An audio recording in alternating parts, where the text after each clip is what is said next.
In the early days of Christianity, we talked about Constantine the Great. For the first 300 years, Christianity kind of kept a low profile. Once Constantine united the Roman Empire and also decided to make Christianity the official religion, the Christians started exploding, coming out of the woodwork. And by the way, the population growth of the Christians really took off. When Constantine made Christianity official, only about less than 10% of the empire were Christians, which is kind of interesting. You'd think if it was nearly 50%, he was feeling intimidated. He said, okay, there's too many Christians, let's make the empire Christian, forget the pagans. But it was actually only 10%. But within about 50 years, it would approach almost 50%. It was an amazing amount of growth. And so the first phase of Christian pilgrimage, we're pilgrims right now, we're here in Capernaum, so this is all leading up to this point.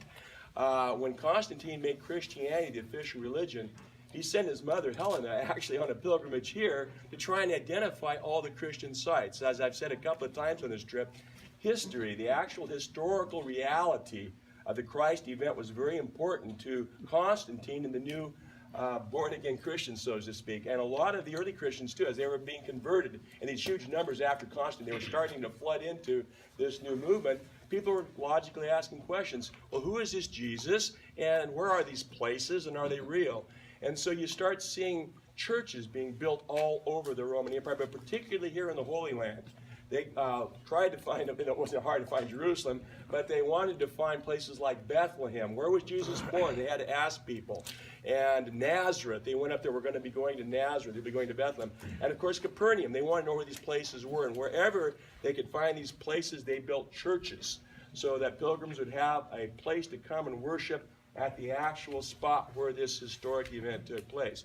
Now, some of the other sites we've seen the last few days, there was another phase of pilgrimage, and we went to places like Masada. That didn't attract people in Constantine's time. They didn't even know where the site was. I mean, people might have heard of the battle historically, but they didn't know where Masada was. Yet it's a wonderful place to visit, isn't it? It gives us historical context for Herod and the fall of Jerusalem, but they didn't know where that was. We went to Petra. And again, there are some Byzantine churches, but there was nothing happened associated with the life of Jesus. You know, even Madaba, that was an Old Testament town. Christians lived there, but Jesus was not at Madaba. So there's nothing really there from the Christian period. But as we went to Bethany and as we come here, those are the two locations where, right off the bat, Christians started building churches. There were 3 churches. Remember we found there at this Bethany across the Jordan? 3 churches because they thought this was the actual place Jesus was baptized by John. And so right off the bat, as soon as it was okay to go, from the time of Constantine and Christianity could be open in public, they started building churches and going there and worshiping and praying because places and historical events are so important to them. The second place in our itinerary that comes close to that is this place right here, Capernaum. Soon as Christians could start coming here, they started building churches. Actually, this is one place where the Christian church probably started right off from the beginning. We know Jesus was here. Peter and Andrew were here from this very town. Jesus considered this kind of his hometown. And it's believed, we're going to see that the unique church just over to the south of us, I was here before that was built. And it's kind of architecturally interesting, way back in the Dark Ages, Middle Bronze Age when I was here. I have to admit, I was a little bit disappointed when they built that because I thought it looked like a flying saucer had landed on top of the church. And I saw it when they were excavating, you know. But it's interesting, but it's on top. But the point I wanted to make was the house was there. They have archaeologically found a 1st century house. There's graffiti in it. There's fishing hooks were even found in it. There's no doubt that people right off the bat, they were worshiping there. They continued worshiping there. When Constantine made Christianity legal, it developed from a house church into a much larger compound. And by the 5th century, there was a major church there, 8-sided church, an octagonal church. And that continued all the way really until this big earthquake in the 8th century that kind of wiped everything out. And so then the site was forgotten, and pilgrims, of course, didn't come during the Islamic period. But when this new phase of pilgrimage started, we talked about 1798, Napoleon opening up the Middle East for the Western Christians. In 1839, that guy I mentioned before, Edward Robinson, he was trying to, again, relocate all the biblical sites that the pilgrims would write about, including Capernaum, which refers to actually the town of Nahum, which, as far as you know, Nahum had nothing to do with his town. Yeah, not a prophet. But anyway, that was the name of the place. But he came here, and there was basically nothing here. There were some local people perhaps living and doing some fishing, but everything was basically underground. A few years later, a captain, I'm trying to think, Charles Warren, I believe it was, came in and actually located the remains of a synagogue just kind of sticking up out of the ground here where you're standing right now. And that led to excavations. Now, since this area is under the control of the church, the excavations are done by Christian archaeologists. A little different. When I usually work, we're working with the government. When I'm in Israel with the Antiquities Authority, in Jordan, the Department of Antiquities. But certain properties, if they're controlled by the church, like Madaba, you heard me talk about that, you have to then get permission from the church to excavate. Some of you heard my story about digging at Madaba with the Patriarchate of Jerusalem. So here, this particular area is under the control of Franciscans. And they've been digging here for a number of years, and they slowly found this incredible village, the village of Capernaum. It was all lost, forgotten, buried under the ground. They located the synagogue, and they also located this very mysterious house that they came to realize was probably the house of Peter himself. His mother-in-law lived with her. I often think Jesus healed Peter's mother-in-law, which is a testament to Peter's faith, because how many people would stay with the guy that saved the mother-in-law, I guess. I the mother-in-law jokes. But Peter was able to endure that. Jesus probably, on the serious point, Jesus did more miracles in this place and in this region, according to the textual record, than any other place. So this was a very special place. And so the Franciscans got a hold of this. They did the excavations. They found the village. They found this incredible house that was indeed turned into a church in the 5th century. And by the way, this corresponds with ancient records from those periods. So we have a good correlation with ancient sources, the biblical text, and the archaeological discoveries. Remember in Madaba, and then I kind of conclude with this, how we noted that there's always been a little competition between the Greek Christians of the East, descendants from the Byzantine Empire, and the Latin Christians from the West in Rome. And this, in Madaba, the Latin Christians got there first, and they kind of grabbed the best property and said, you Greek Christians, you can have down the slope there, you had that little area, they thought there was nothing there. So the Greeks built their church, and they found this wonderful mosaic. And everybody now goes to Madaba to see only the mosaic, and the Latins are completely forgotten up on top of the hill. In this case, the Latins got lucky.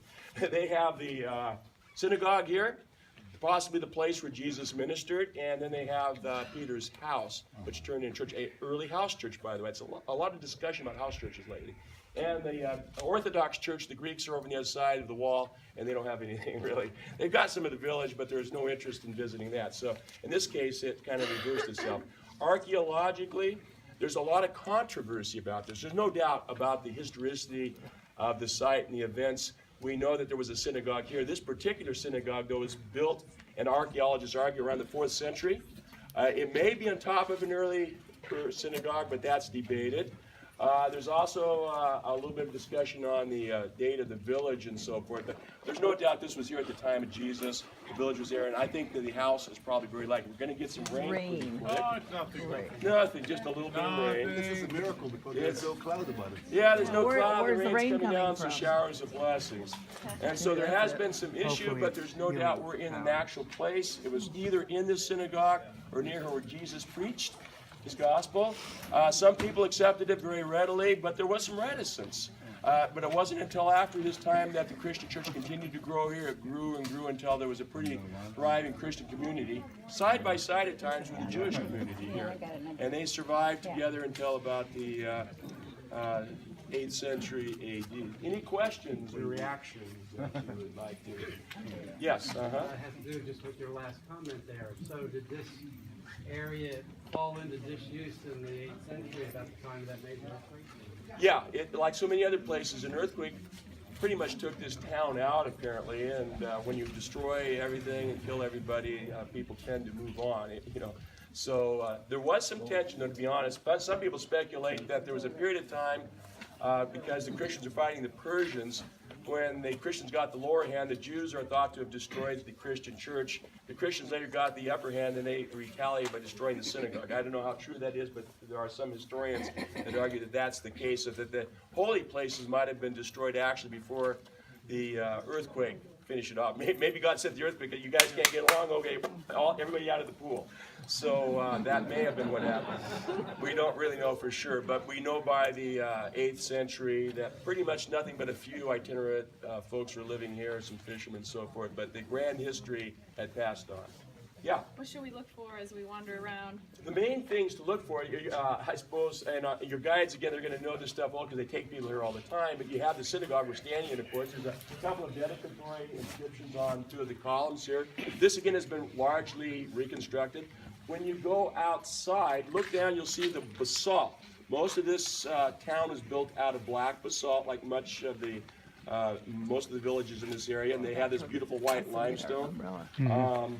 You want to look at the main village itself. There are some lintels that go along with some of the architecture, and one of them, I don't know where it's located now, it shows actually the synagogue's ark. That would be where they kept the Torah scroll. It would be placed in a very special place at the front of the synagogue. That was a holy book. One thing I've always admired about my Jewish friends is how much they value the scriptures or the Bible. And they actually have a very special place they put. And you'll see a little copy of the Torah wagon, if you will. It has wheels on it where the holy word of God was actually kept. And then there's a lot of other interesting artistic motifs that you'll see on these various lintels reflecting either Jewish and over there perhaps the Christian faith. Any other, yeah? So considering the size of the city of Capernaum, this is the only synagogue we can find? Or This is the only one that's archaeologically known. There's a debate about whether it's built on top of another one. It's theoretically possible that the first century synagogue Jesus actually spoke in is in another location. I've been a little dubious of that for the simple reason, I don't remember which of the guides mentioned it, but maybe it was even over in Jordan, but people have a tendency to keep going back to the same holy place. So if a place is a synagogue, and whatever happens to it, if people decide to reestablish the synagogue, they go to the same place. If another religion comes in, they tend to like to put their holy building on top of the previous person's building. Muslims like to build their mosques on top of old churches. And the Christians often buy and build their churches, if possible, on top of an old synagogue. And so I would be a little bit surprised if this synagogue from the first century was located in another location. Not impossible. I think it would probably be here down below somewhere. Anybody else? Anything else? So again, what I would say spiritually is you're at the heart of Jesus' ministry here. He considered this his home base, his hometown. We were going along the lake. This is where the action was at. He found that he could best launch the Christian movement in this environment with these types of people, with fishermen, with farmers. And he did more miracles to demonstrate his divine origin and his mission than in any other place. So for me, as a Christian, this is a very, very special place. And so see if you can feel that spirit as you're looking around the ruins. And as you go and visit the church, you can actually go inside. You're not connected. Oh, you're not connected. You are not. You are not. Oh, I just became unconnected. Here you go. You can hear me here with my big mouth. Maybe my battery's dead by now. So anyway, you can go in and the interesting thing about the flying saucer church, as I call it, is in the center there's a glass floor and you can look down onto the archaeological ruins of Peter's house, his house church that became the 5th century basilica.